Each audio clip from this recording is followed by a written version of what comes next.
Hello friends, मी सोनाली स्वागत करते तुमचं आपल्या ऑल अबाउट स्टिचिंग या मराठी यूट्यूब चॅनलमध्ये। तर बघा, आज आपण आजच्या व्हिडिओमध्ये ट्रान्सपरंट नेटच्या ब्लाऊजची डिझाईन बघणार आहोत। तर पुढच्या भागाची आपण डिझाईन बघणार आहोत। त्याच्या पाठीमागच्या भागाची पण डिझाईन मी बॅक नेक डिझाईन तुमच्यासोबत शेअर केलेली आहे। तो पण व्हिडिओ तुम्ही जाऊन नक्की बघा, त्याची लिंक तुम्हाला डिस्क्रिप्शन बॉक्समध्ये देईल। आणि याचा कटिंगचा पण मी व्हिडिओ टाकलेला आहे, तो पण तुम्ही जाऊन चेक करू शकता। ते बघा, पण आपले पुढचे जे दोन पार्ट असतात, फ्रंटचे प्रिन्सेस कट आणि त्याच्या बाजूचा भाग, ते दोन्ही पार्ट त्यातला हा मी समोरचा पार्ट घेतलेला आहे। आणि जसा कटिंग केलेला आहे गळ्याच्या साईडला, तो बरोबर आपल्या जो मेन कपडा आहे ब्लाऊज पीसचा त्याच्यावर ठेवून पूर्ण गळ्या साईडला त्याला शिलाई मारून जो एक्स्ट्राचा कपडा आहे तो कट करून घ्यायचा आहे अशा प्रकारे। आणि आपण मध्ये जिथं कॉर्नर आहे तिथं कट करून साईडला पण छोटे छोटे कट देऊन आपल्याला याच्यावर पूर्ण दाब शिलाई मारून घ्यायची आहे। आणि दाब शिलाई मारून घेतल्यामुळे जो आपला जिथं पण आपली शिलाई मारलेली असते ती अगदी व्यवस्थितरित्या पलटली जाते। गळ्याला असू द्या, हाताला असू द्या, कुठे पण आपण शिलाई मारल्याच्या नंतर त्याला दाब शिलाई वरून दिली ना, ते अगदी व्यवस्थितरित्या इझिली फिनिशिंगमध्ये आपला पलटला जातो। इथे बघू शकता, एकदम फिनिशिंगमध्ये आपला नेक पलटला गेलेला आहे। परत त्याच्यावर आपण अजून एक दाब शिलाई मारून घ्यायची आहे व्यवस्थित, म्हणजे आपला वरचा जो ब्लाऊज पीसचा कपडा आहे तो पण व्यवस्थितरित्या सेट होतो। ओके, तर आता गळ्याला शिलाई मारून झालेली आहे। जो आता साईडचा भाग आहे तो आपण शिलाई मारून घेऊया।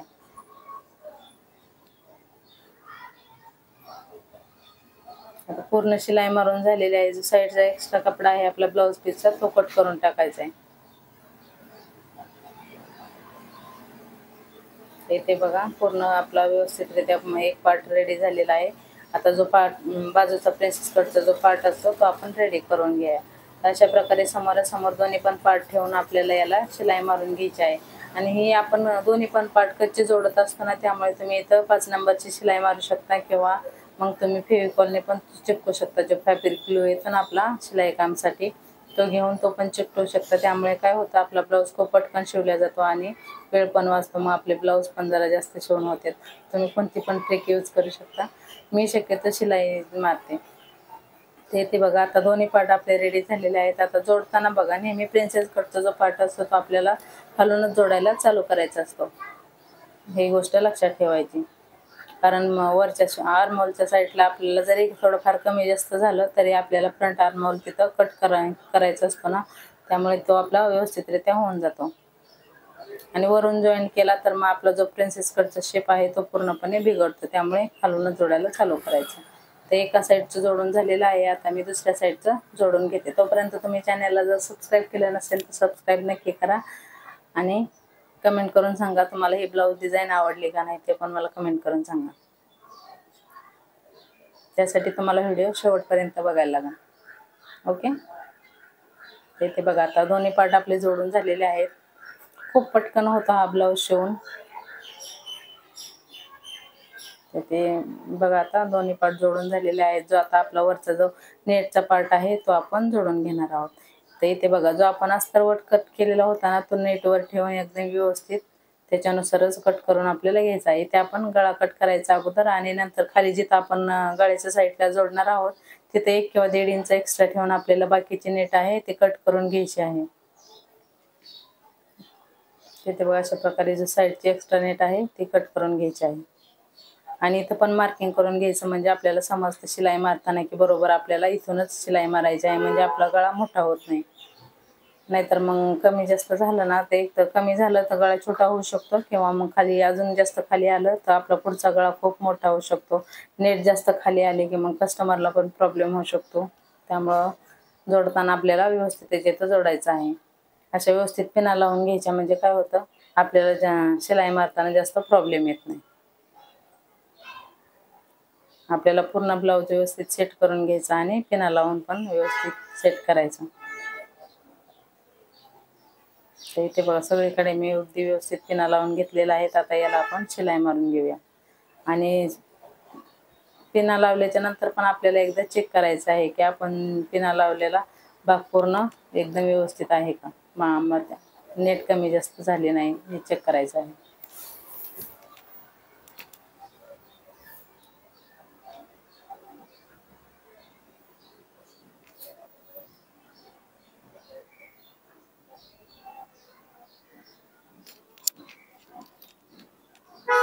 तर इथे बघा आता पूर्ण गळ्याला आपले शिलाई मारून झालेले आहे. इथं आपल्याला डबल शिलाई मारून घ्यायची आहे, पण आपण नंतर मारूया. अगोदर आपण पूर्ण गळा रेडी करून घेऊया. तिथं डबल शिलाई मारल्यामुळे आपली नेट जी आहे ती सिक्युअर होऊन जाते व्यवस्थित. ओके, आता पूर्ण दोन्ही पण पार्ट एकावर एक ठेवून व्यवस्थित चेक करून घ्यायचे आहेत, आपले पार्ट सेम आहेत का नाही ते. ब्लाऊज चेकिंग करणं गरजेचं असतं. वेळोवेळी आपला ब्लाऊज चेक करत जायचं, म्हणजे आपला ब्लाऊज व्यवस्थित येतो फिनिशिंगला पण आणि फिटिंगला पण. नाही तर एक पार्ट छोटा एक पार्ट मोठा असा बरेच प्रॉब्लेम येतात ब्लाऊजमध्ये. त्यासह आपण ब्लाऊज वेळोवेळी चेकिंग केला ना मग ते प्रॉब्लेम येत नाहीत. तर इथे बघा मी तिरकी पट्टी कापून घेतलेली आहे ब्लाऊज पीस मधलीच. ती आता पूर्ण गळ्याला अशी पण लावून नंतर मध्ये मध्ये कट देऊन पूर्ण पट्टी आपल्याला पलटवून घ्यायची आहे. आता याच्यावर दाब शिलाई मारायची. आणि या ब्लाऊजला खूप सारी डिझाईन भरलेली होती, पण कस्टमरला ती डिझाईन नको होती, त्यामुळे कस्टमरने नेट आणून दिलेली आणि सांगितलेलं पूर्ण ब्लाऊज हा नेटचा हवा होता त्यांना. आणि याच ब्लाऊजचे जे स्लीव्ज आहेत त्या पूर्ण एकदम लांब स्लीव्ज आहेत. 23 इंचच्या स्लीव्ज आहेत, पूर्ण नेटच्या आहेत त्या पण.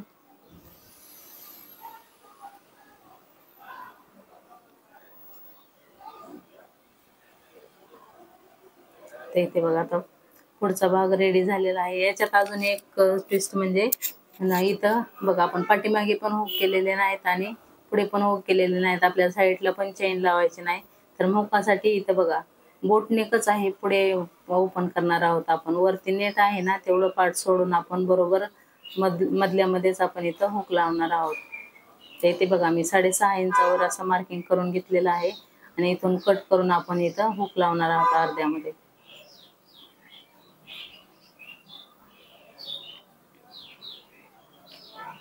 त्याला एक शिलाई मारून पूर्ण आपण सेट करून घेऊया अगोदर.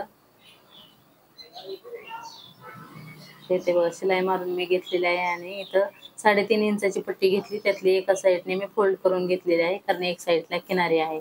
तुमच्या जर दोन्ही साईडला ओपन असतील तर दोन्ही साईडला तुम्ही शिलाई मारून घ्यायची आहे. आणि जेवढं आपण कट केलंय तेवढंच इथं अस्तरवर पण कट करून आपल्याला अशा प्रकारे जिथं आपला मधोमध येतो तिथं व्यवस्थित ठेवून आपल्याला त्याच्यावर शिलाई मारायची आहे. इथे बघा अशा प्रकारे आपल्याला व्यवस्थित एकदम शिलाई मारून घ्यायची आहे.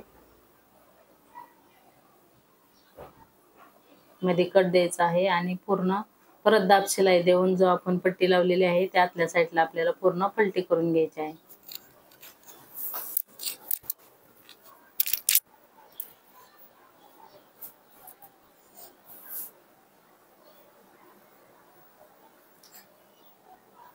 ज्यांना साईडला हुक किंवा चेन आवडत नाही त्यांच्यासाठी हा खूप म्हणजे खूपच सोपी पद्धत आहे आणि सगळ्यांना कम्फर्टेबल असे. कारण बऱ्याच मैत्रिणींची लहान मुलं वगैरे असतात, त्यांना पण साईडला चेन वगैरे कम्फर्टेबल वाटत नाही, मग त्यांच्यासाठी तर ही खूपच कमालीची ट्रिक आहे. तुम्हाला ही ट्रिक कशी वाटली मला सांगा नक्कीच कमेंट करून. आणि जो आतला पार्ट आहे तो अशा प्रकारे फोल्ड करून व्यवस्थित आपल्याला शिलाई मारून सेट करून घ्यायचा आहे. इथे बघा हुक आणि हुकाची आपल्या दोन्ही पट्ट्या लावून रेडी झालेल्या आहेत. असं व्यवस्थित ठेवून चेक करायचं, कमी जास्त असेल तर कट करून घ्यायचा. आणि खालच्या साईडला आता मी पूर्ण कमरपट्टी लावून पूर्ण ब्लाऊज आपला रेडी करून घेते. आणि तुम्हाला जर हा व्हिडिओ आवडला असेल तर प्लीज व्हिडिओला लाईक करा, शेअर करा आणि चॅनलवर नवीन असेल तर चॅनलला सबस्क्राईब नक्की करा. आणि साईडला जे बेल आयकॉन आहे ते पण प्रेस करा, म्हणजे पुढचे जे व्हिडिओ येणारे असतील त्याचं नोटिफिकेशन तुम्हाला मिळेल आणि अगदी सहजरित्या तुम्ही सगळे व्हिडिओ अगदी इझिली बघू शकता. आणि पूर्ण व्हिडिओ बघितल्याबद्दल पुन्हा सगळ्यांचे अगदी मनापासून आभार. तर इथे मी पूर्ण ब्लाऊज रेडी करून घेते आता आणि मग त्याचा मी तुम्हाला फायनल लुक दाखवेन.